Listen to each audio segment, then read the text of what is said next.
Kitang-kita ng UNTV News and Rescue Team ang pagtumba ng isang motorsiklo sakay ang 3 lalaki sa Ubay, Bohol. Nangyari ang aksidente sa Purok 6 Barangay Lumangog, Ubay, alas 2:30 ng hapon, June 11. Naka-standby duty malapit sa lugar ang grupo kaya agad nilapitan ng team ang biktima at sinuri agad ang kalagayan nito. Nagtamo ng hiwa sa kanang daliri, sugat sa kanang binti at gasgas sa kaliwang siko ang 14 anyos na pasyente. Agad namang inasistihan at binigyan ng paunang lunas ng team ang natamong injury ng binatilyo sa loob ng rescue vehicle. Ayon sa angkas ng motorsiklo, gumewang-gewang ang sasakyan nila na naging sanhi ng kanilang pagkatumba. Yung dugo na ganiha, sirit-sirit ng dugo. Dugo na, pero okay na naroon ha? Wala ding suot na helmet ang magkakaibigan.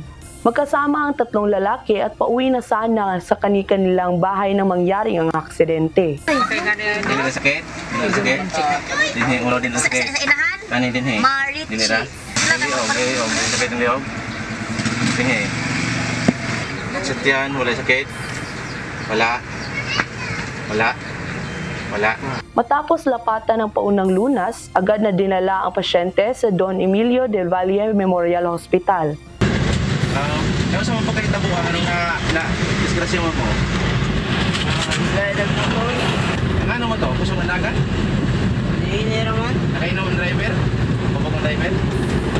Yung sugot ako drive. Oo. Tumanggi namang magpatreat sa natamong gasgas ang motorcycle rider at ang isa pang angkas nito na agad ding umalis. Kari Himngala, UNTV News and Rescue. Diyos ang aming sandigan, serbisyo publiko ang aming pinahahalagahan.